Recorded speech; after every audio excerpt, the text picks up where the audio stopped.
बेटा green revolution कर रहे थे हम लास्ट लेक्चर में। आज वहीं से लेक्चर को शुरू कर रहे हैं, ग्रीन रेवोल्यूशन की चर्चा कर रहे हैं। हमने ना बेटा लास्ट लेक्चर में लिमिटेशन पढ़ ली थी। Limited crop, limited region, limited farming population और इकोनॉमिक डिवाइड, ऐसे करके 4 लिमिटेशन थी। आज बेटा एडवांटेजेस की बात कर लेते हैं। सबसे पहले बेटा, सबसे पहली एडवांटेज में आप लिख सकते हो shift from subsistence farming to the commercial farming. ये बात आपने भी पढ़ी थी, एक जगह पे ना एक वर्ड हाईलाइटेड आया था, मार्केटेड सरप्लस। बेटा जब ग्रीन रेवोल्यूशन हुआ, ग्रीन का मतलब क्रॉप से था, रेवोल्यूशन का मतलब स्पर्ट इन द प्रोडक्टिविटी। बेटा जब क्रॉप की प्रोडक्टिविटी इतनी बढ़ने लगी तो स्लोली और ग्रेजुअली फार्मर ने रियलाइज करा कि वो सारी क्रॉप घर पर नहीं खा पाएंगे। इतना वीट, इतना राइस हो रहा है कि वो घर पे नहीं खा सकते सारा। तो उन्होंने सोचा कि अब क्यों ना मार्केट में बेचा जाए। तो धीरे धीरे जो उनकी सोच कभी सबसिस्टेंस फार्मिंग की थी, वो बेटा कमर्शियल वेंचर में कन्वर्ट होगी। उन्हें लगा कि फार्मिंग भी कमर्शियल वेंचर हो सकता है। तो कहीं ना कहीं बेटा इतना सरप्लस बच रहा था कि उन्होंने बेचना शुरू कर दिया। यह है पहली एडवांटेज। ठीक है। दूसरी है बेटा कि सब्सटैंशियल राइज इन एकरेज। ये क्या चीज होती है? सब्सटैंशियल राइज इन एकरेज एक टर्म है बेटा। एकरेज शॉर्टकट में एकरेज बोलते हैं, वैसे नाम है area under cultivation. Area under cultivation. बेटा जब आप ग्रीन रेवोल्यूशन में पूरी एचवाईवी टेक्नोलॉजी का इस्तेमाल कर रहे थे, यानी कि एचवाईवी सीड्स, केमिकल फर्टिलाइजर और पेस्टिसाइड और इंसेक्टिसाइड। केमिकल फर्टिलाइजर का इस्तेमाल करने से क्या हो रहा था? केमिकल फर्टिलाइजर का इस्तेमाल करने से ना फेलोइंग के प्रोसेस की जरूरत नहीं पड़ती। फेलोइंग की जरूरत नहीं पड़ती, यानी कि मल्टी क्रॉपिंग और डबल क्रॉपिंग इज पॉसिबल। यानी कि अगर आपने कोई क्रॉप करी जिसका क्रॉप सीजन 8 मंथ का है, तुरंत बाद अगले दिन से ही शुरू कर सकते हो कोई ऐसी क्रॉप जिसका क्रॉप सीजन 4 मंथ का है। यानी कि 12 महीनों में डबल क्रॉपिंग कर लिया आपने। फिर दोबारा यही कहानी अगले साल, फिर 8 महीने की एक क्रॉप पकड़ ली, 4 महीने की एक। यानी कि बिल्कुल जमीन को खाली छोड़ना ही नहीं है। फेलोइंग में तो ये होता था ना, महीने 2 महीने के लिए हम खाली छोड़ते थे, वो अपनी फर्टिलिटी गेन करती थी। केमिकल फर्टिलाइजर के इस्तेमाल की वजह से ना फेलोइंग का प्रोसेस की जरूरत नहीं पड़ती। अब मैं आपको एक चीज, ये चीज ना एग्जांपल देकर बताता हूँ क्या एरिया अंडर कल्टीवेशन है। अब कई बच्चे सोच रहे होंगे एरिया अंडर कल्टीवेशन कैसे बदल सकता है? वो तो बदल ही नहीं सकता। अगर इंडिया में 20 लाख हेक्टेयर लैंड है तो वो तो 20 लाख हेक्टेयर ही रहेगी। ये कैसे बढ़ सकती है? बेटा कैसे बढ़ सकती है, थोड़ा सा ये समझने की कोशिश करो। अगर मैं बोलूं 20 लाख हेक्टेयर लैंड थी उस टाइम पर, और इफेक्टिवली आप उसको 8 मंथ इस्तेमाल करते थे out of 12 month. Green revolution से पहले तो यही करते थे ना, 2-3 महीने खाली छोड़ देते थे, वो अपनी फर्टिलिटी गेन करती थी। फिर आपको लगता था 1 महीने की तो कोई क्रॉप ही नहीं है, चलो जी दोबारा 8 महीने की क्रॉप ही करूंगा मैं। यही करते थे ना। तो आप इफेक्टिवली सोचो ना, इफेक्टिवली आप लैंड को कितना यूज कर रहे हो। इफेक्टिवली मोटा मोटा बोलो तो आप 13 lakh crore hectare land, 13 lakh hectare नहीं है, 13 लाख करोड़ हेक्टेयर है। 13 लाख करोड़ हेक्टेयर लैंड को इफेक्टिवली आप इस्तेमाल कर रहे थे। और मैं बोलूं अगर आज की तारीख में डबल क्रॉपिंग पॉसिबल है और आप पूरा 100% इस्तेमाल कर रहे हो, पूरी लैंड को बेटा 12 के 12 महीने इस्तेमाल कर रहे हो, तो बेटा मोटी मोटी बात, क्या आपका एरिया अंडर कल्टीवेशन आज की तारीख में बढ़ नहीं गया? कहाँ आप 13 लाख करोड़ हेक्टेयर लैंड इस्तेमाल करते थे, 20 लाख करोड़ हेक्टेयर लैंड इस्तेमाल करते हो। तो ये है एरिया अंडर कल्टीवेशन बढ़ जाना। ठीक है जी, अच्छे से क्लियर है बात? आगे बढ़ जाए बेटा। तीसरी और सबसे इंपॉर्टेंट एडवांटेज है, India started maintaining buffer stock of food grains. बेटा जब ग्रीन रेवोल्यूशन की वजह से प्रोडक्टिविटी में बहुत बड़ा उछाल हुआ, तो इंडिया को लगा कि कहीं ना कहीं अब शायद हम सेल्फ सफिशिएंट होने लगे हैं फूड ग्रेन्स में। करंट कंजम्पशन रिक्वायरमेंट तो पूरी हो ही रही थी, इतना प्रोड्यूस हो रहा था कि करंट कंजम्पशन रिक्वायरमेंट तो पूरी हो रही थी। इंडिया ने पहली बार मेंटेन करना शुरू करा बफर स्टॉक 1965 में।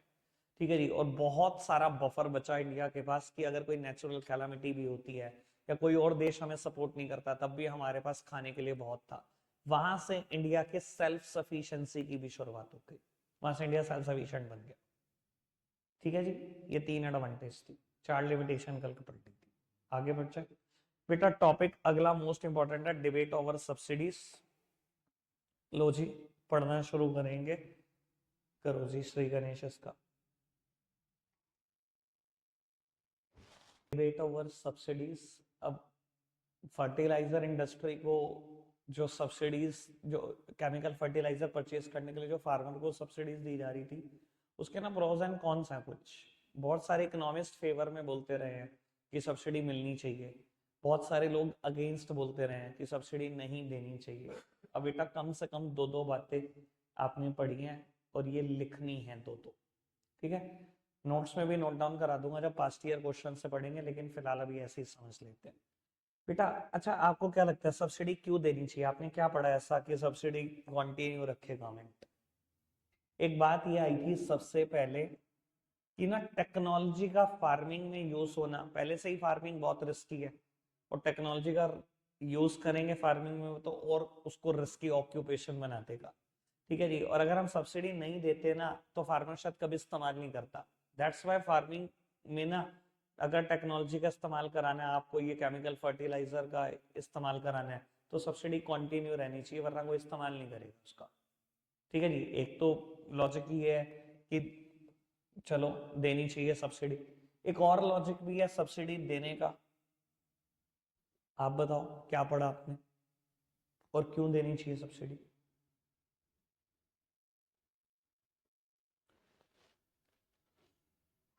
क्या पढ़ते हो? ऐसा क्या पढ़ते हो दो पैराग्राफ में एक बात नहीं याद तुम?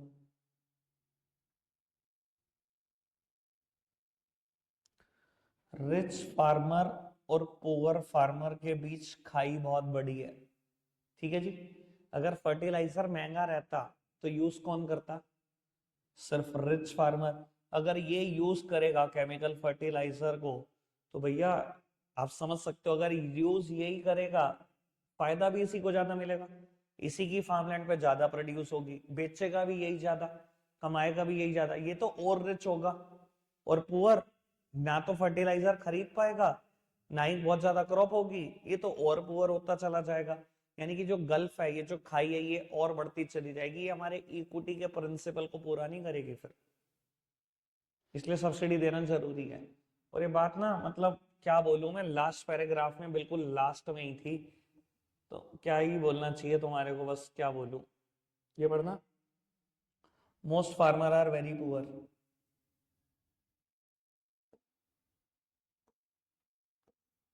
कहीं ना कहीं ऊपर भी ये सेम बात आई हुई थी।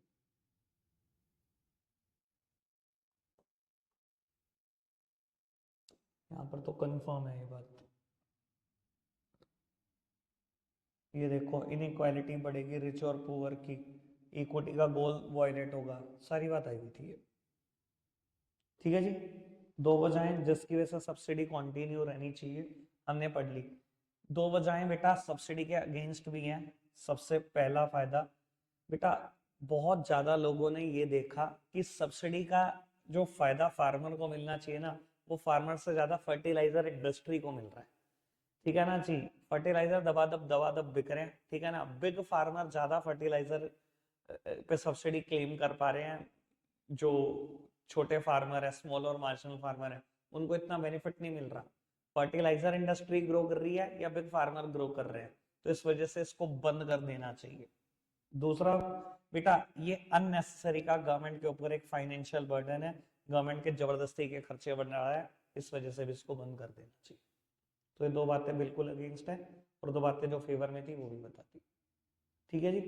जब आएगा ये पास्ट ईयर क्वेश्चन में तब लिखवा दूंगा आपको। आगे बढ़ जाए, चलो।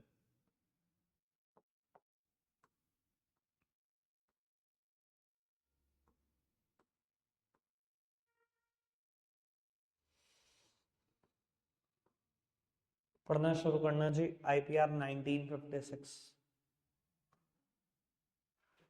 ढंग से पढ़ना। इतना टाइम, चलो।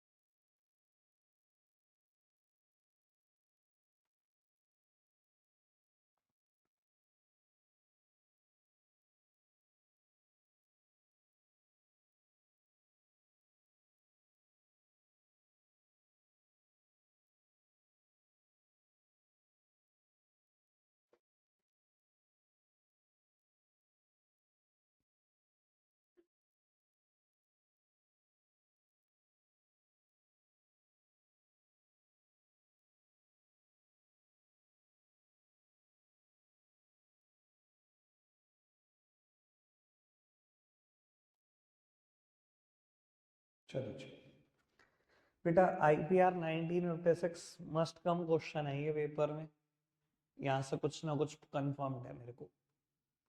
इंडिया इंडस्ट्रियल पॉलिसी रेजोल्यूशन 1956, बेटा सबसे पहली बात ये तीन चीजों की बात करता है। सबसे पहली बात में बात करता है three fold classification of industry, three fold classification of industry. इसने ना बेटा पूरी इंडस्ट्री को ना तीन अलग अलग कैटेगरी में बांट दिया। बेटा गवर्नमेंट ने ना डिसाइड करा एक कैटेगरी को, कैटेगरी वन। कैटेगरी वन में जितनी भी इंडस्ट्री थी they are exclusively owned by the public sector. ठीक है जी। बेटा प्राइवेट सेक्टर के पास पैसा नहीं था 1956 में, जब हम इंडिपेंडेंट हुए किसी प्राइवेट सेक्टर के पास पैसा नहीं था। इंडस्ट्री के नाम पर आपको पता ही है हमारे पास क्या था, टिस्को 1907 में एस्टेब्लिश हुई भी कंपनी, बस आजाद हिंदुस्तान में भी वही थी। ठीक है ना जी। तो बेटा ये एक तो था कि चुपचाप हाथ पे हाथ रख के बैठो और इंतजार करो प्राइवेट सेक्टर ग्रो करे, जब उसके हाथ में पैसा आ जाए वो इंडस्ट्री एस्टेब्लिश करे। और एक था कि गवर्नमेंट को खुद ही लीड रोल ले लेना चाहिए, तो गवर्नमेंट ने डिसाइड करा कि हम ही लीड रोल ले लेते हैं। कैटेगरी वन में बेटा 17 इंडस्ट्री थी, 17 इंडस्ट्री, एनसीईआरटी ने लिखती है मैं बता रहा हूँ। 17 इंडस्ट्रीज थी जिनको एक्सक्लूसिवली रिजर्व रख दिया गया पब्लिक सेक्टर के लिए। ठीक है जी। कैटेगरी टू, कैटेगरी टू में बेटा 12 इंडस्ट्रीज थी। These industries were owned and developed by the public and private sector both, but public sector is assigning a key role. बेटा key role, important role, major role, front end हमेशा public sector को दिया गया इन 12 industry का भी। और बेटा category three में कौन था, those which are not covered in category one and category two. वो इंडस्ट्री जो कैटेगरी वन और टू में कवर नहीं हुई वो कवर हुई कैटेगरी नंबर थ्री में। और बेटा इन इंडस्ट्री को एक्सक्लूसिवली प्राइवेट सेक्टर ओन कर सकता था। ठीक है जी, सिंपल सी बात है, three fold classification of industry. Second heading आप बनाओगे इंडस्ट्रियल लाइसेंसिंग। बेटा प्राइवेट सेक्टर को अलाउ तो कर दिया आपने, इन 29 इंडस्ट्री के अलावा कोई भी इंडस्ट्री सेटअप कर सकते हो, बट बेटा इतना आसान नहीं था। ठीक है, कोई भी इंडस्ट्री आप बिना गवर्नमेंट से लाइसेंस दिए डाल नहीं सकते थे, एस्टैब्लिश नहीं कर सकते थे। एक भी इंडस्ट्री एस्टैब्लिश नहीं हो सकती थी unless you are allowed a licence, जब तक लाइसेंस ना मिल जाए। और बेटा लाइसेंस लेना इतना आसान भी नहीं था। लाइसेंसिंग के लिए अगर आप बैकवर्ड एरिया में इंडस्ट्री लगाना चाहते हो तो गवर्नमेंट तुरंत अप्रूव कर देती थी लाइसेंस। अगर गलती से हमने अर्बन एरिया के लिए लाइसेंस मांग लिया तो सालों साल फाइल अप्रूव ही नहीं होती थी। गवर्नमेंट का अपना लॉजिक था, गवर्नमेंट कह रही थी कि मैं तो इससे प्रमोट करना चाहती हूँ बैलेंस रीजनल डेवलपमेंट की, बैकवर्ड एरिया की भी डेवलपमेंट हो, इसलिए अगर आप बैकवर्ड एरिया में इंडस्ट्री लगाते हो तो अभी लाइसेंस अप्रूव करा जाओ, और नहीं लगा रहे अर्बन एरिया के लिए तो बैठे रहो। और सिर्फ लाइसेंसिंग इसी बात पे सीमित नहीं थी। आपने पढ़ा होगा अगर आप एक्सपेंशन करना चाहते थे अपनी प्रोडक्शन कैपेसिटी का, expansion of production capacity to require a licence, उसके लिए भी लाइसेंस चाहिए। ठीक है जी, ऐसे एक्सपेंशन भी नहीं कर सकते प्रोडक्शन कैपेसिटी का। और बेटा फिर तीसरी बात थी इंडस्ट्रियल कंसेशन। अगर आपने बैकवर्ड एरिया में इंडस्ट्री लगाना एग्री करा, लाइसेंस तो मिलना आसानी है, इसके अलावा सरकार कुछ और भी बेनिफिट देती थी, जैसे कि सब्सिडाइज रेट पर इलेक्ट्रिसिटी दे देना, रेट ऑफ इंटरेस्ट कम करा देना अगर लोन चाहिए, ठीक है ना, और 24 आवर पावर सप्लाई, कुछ और बेनिफिट सरकार की तरफ से मिल जाते थे, इन्हें बोलते हैं हम इंडस्ट्रियल कंसेशंस। ठीक है, सो सिंपल, बहुत बार मतलब इसको बोला और सबको याद रहता ही है। ठीक है, याद भी किया है आपने पहले तो मेन बैच में। आगे बढ़ जाते हैं बेटा, स्मॉल स्केल इंडस्ट्री, पढ़ना फटाफट से।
चलो बेटा, स्मॉल स्केल इंडस्ट्री, जिसको हम स्मॉल स्केल इंडस्ट्री कमेटी, जिसको हम कार्वे कमेटी भी बोलते हैं, 1955 में बेटा उसने बताया कि स्मॉल स्केल इंडस्ट्री की डेवलपमेंट बहुत जरूरी है अगर आप इंडिया की डेवलपमेंट चाहते हो तो। ऐसा उसने क्यों बोला बेटा?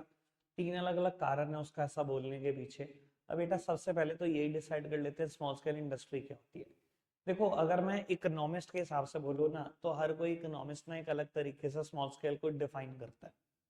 अगर मैं बात करूं किसी एक इकोनॉमिस्ट की, तो वो बोलते थे कि अगर आपकी फैक्ट्री में नंबर ऑफ आर्टिसन बिलो 10 है तो आप स्मॉल स्केल हो, और आर्टिसन अगर 10 से ज्यादा है, कारीगर आपके पास 10 से ज्यादा है, तो आप लार्ज स्केल हो।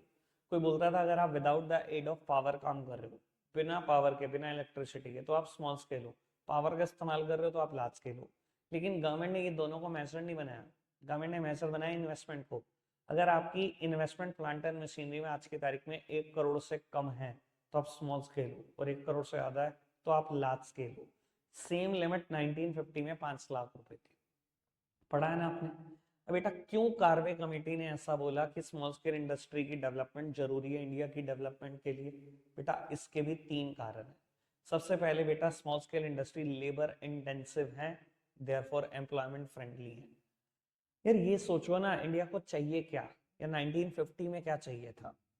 हम तो चैप्टर पढ़ रहे हैं इंडियन इकोनॉमी 1950 टू 1990, क्या चाहिए था इस टाइम पे इंडिया को? हमने जो इकोनॉमी ब्रिटिशर्स से इनहेरिट करी, वो इकोनॉमी की 2 ही तो कैरेक्टरिस्टिक है, capital deficient economy and labour surplus economy. Labour भर भर के थे हमारे देश में और कैपिटल बिल्कुल नहीं थी। भैया अगर कैपिटल की कमी थी, लेबर बहुत ज्यादा थी, तो हमें तो किसी ऐसी इंडस्ट्री की जरूरत है ना जो लेबर को, हमारी सरप्लस लेबर को रिज्यूम कर ले। वही तो एसएसआई है। एसएसआई भैया ज्यादातर लेबर इंटेंसिव होती हैं, ये एम्प्लॉयमेंट बहुत कम पैसों में जनरेट कर देती है। आज की तारीख में बेटा मैं एक छोटी सी बात जानता हूँ, जो लोग स्मॉल स्केल इंडस्ट्री में लगे हुए हैं ना, ठीक है, पैसा लगा रखा होगा 1 लाख, नौकरी कर रहे होंगे 2 लोग, यानी कि 50,000 रुपए में एक एम्प्लॉयमेंट जनरेट हो जाती है स्मॉल स्केल में। एक छोटी सी फैक्ट्री, घर में भट्टी लगा रखी होगी, लेकिन क्या होगा भैया, 2 लोग काम कर रहे होंगे। एक छोटी सी दुकान रेंट पर ले रखी होगी, उसमें कुछ ना कुछ पका रहे होंगे, कुछ ना कुछ टेबल्स बेच रहे होंगे। एक आदमी को नौकरी दे रखी होगी, एक खुद लगा हुआ होगा आदमी। 50,000 रुपए में एक आदमी को नौकरी दे देती है स्मॉल स्केल। ठीक है ना जी? मैं आज की तारीख में देखता हूँ बहुत सारी फीमेल एंटरप्रेन्योर है हमारे आसपास, मेरी बहुत सारी स्टूडेंट्स भी हैं भैया, केक मैन्युफैक्चरिंग में लगे हुए हैं, ठीक है, मेकअप आर्टिस्ट हैं, या नेल्स के बिजनेस में एंगेज्ड हैं। ठीक है, अब भैया पैसा कितना लगता है नेल्स में, आप खुद समझो, पूरा शुरू से लेकर एंड तक एस्टेब्लिश करने में लाख रुपए मिलने लगते होंगे। ठीक है ना कहीं नौकरी दे रखी है 2 बंदों को, खुद भी लगे हुए हैं। केक में देख लो, एक आध बंदा नौकरी दे रखी है, खुद भी लगे हुए हैं, टोटल 50,000 रुपए भी लगा रखे होंगे। तो स्मॉल स्केल के साथ ये फायदा है। लार्ज स्केल के साथ क्या है, आपने 1 करोड़ की मशीन खरीद ली, आउटपुट बहुत ज्यादा जनरेट करेगी, ये समझ में आती है बात, पर भैया मशीन ऑपरेटर एक ही चाहिए। 1 करोड़ की मशीन है, एक मशीन ऑपरेटर, नौकरी दी एक आदमी को, मतलब 1 करोड़ लगाकर कहाँ एक नौकरी जनरेट करना, और कहाँ 50,000 रुपए लगाकर एक नौकरी जनरेट करना। इंडिया के एनवायरमेंट के हिसाब से इंडिया को तो यही चाहिए ना भैया, हमें लेबर इंटेंसिव ही चाहिए भैया। हमारे लिए भी कैपिटल इंटेंसिव सुटेबल ही नहीं था, उस टाइम भी नहीं था, आज भी नहीं है। 140 करोड़ का देश है हमारा। क्लियर जी बात? दूसरी बात बेटा, SSI shows locational flexibility, therefore contribute to the balanced regional development। बेटा लार्ज स्केल के साथ क्या है परेशानी, लार्ज स्केल के साथ परेशानी ये बहुत पैसा है। अब पैसा ना कभी कभी परेशानी की वजह देश के लिए बन जाता है।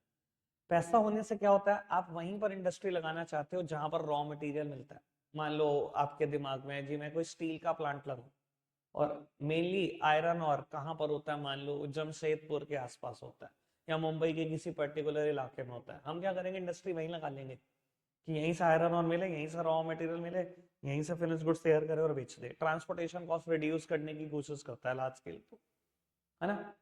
अब भैया अगर सारी इंडस्ट्री ऐसा सोचने लग जाए, तो भैया कुछ इलाके तो ऐसे होंगे जहां भर भर के इंडस्ट्री हो जाएगी, और कुछ इलाके ऐसे हो जाएंगे ना बिल्कुल खाली हो जाएगा, भैया बात जंगल हो जाएगा वो तो ये कोई बैलेंस रीजनल डेवलपमेंट है?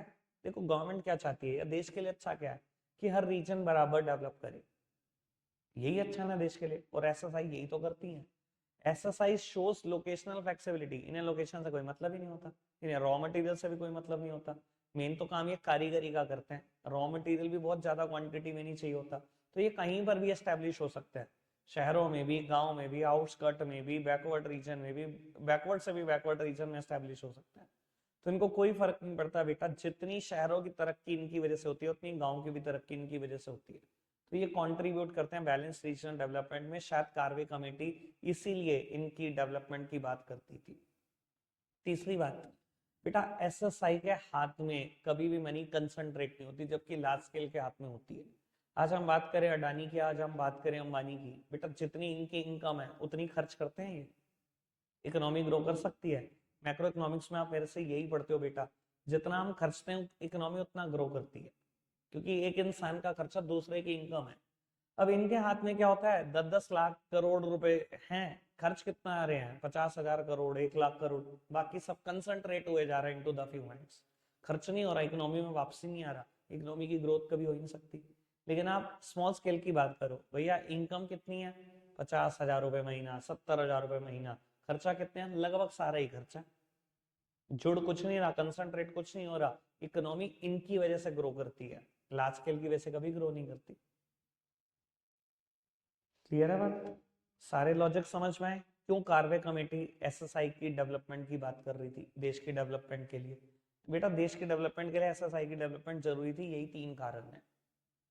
ठीक है, आओ जी आगे बढ़ाते हैं बात को। अब मेरा ख्याल लास्ट टॉपिक पे हम आ चुके हैं चैप्टर के, इनवर्ड लुकिंग ट्रेड स्ट्रेटजी। मैं आपको बता देता हूँ एक बार कहाँ से पढ़ना, चलो एक बार शुरुआत करना है फटाफट से।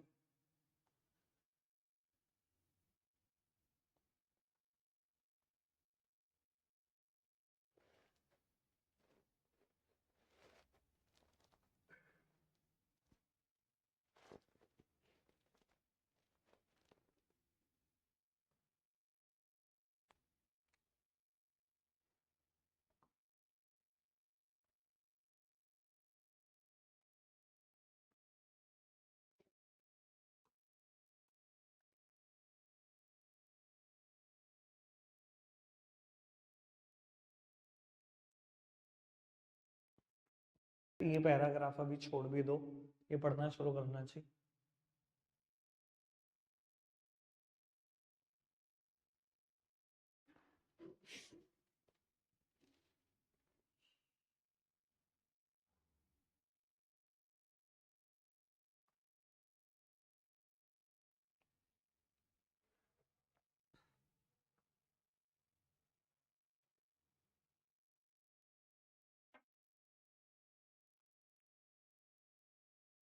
आगे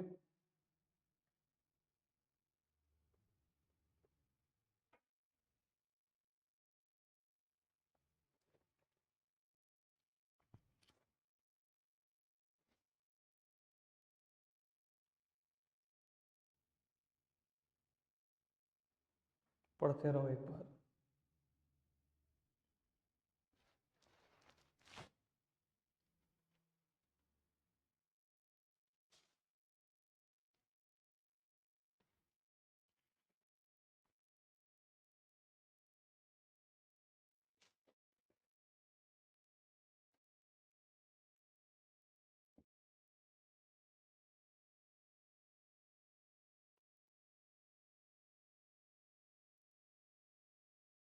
डन,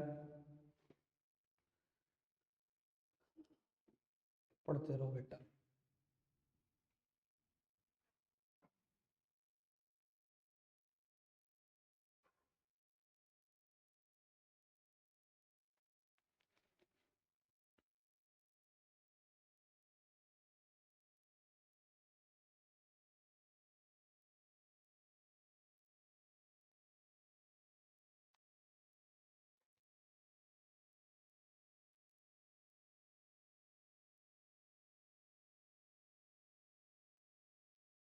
पैराग्राफ डन है,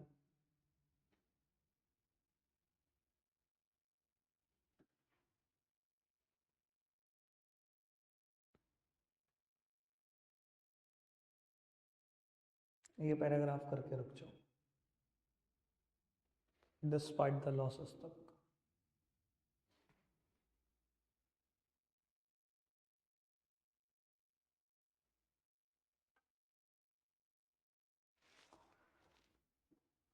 बेटा बाकी ना नेक्स्ट लेक्चर में कंटिन्यू करते हैं, बस ये एक लास्ट टॉपिक है मेरे पास, इनवर्ड लुकिंग ट्रेड स्ट्रेटजी समझाना है मुझे, कैसे डोमेस्टिक इंडस्ट्रीज को बचाते थे ये समझाना है, इसके एडवांटेज लिमिटेशन क्या है ये समझाना है।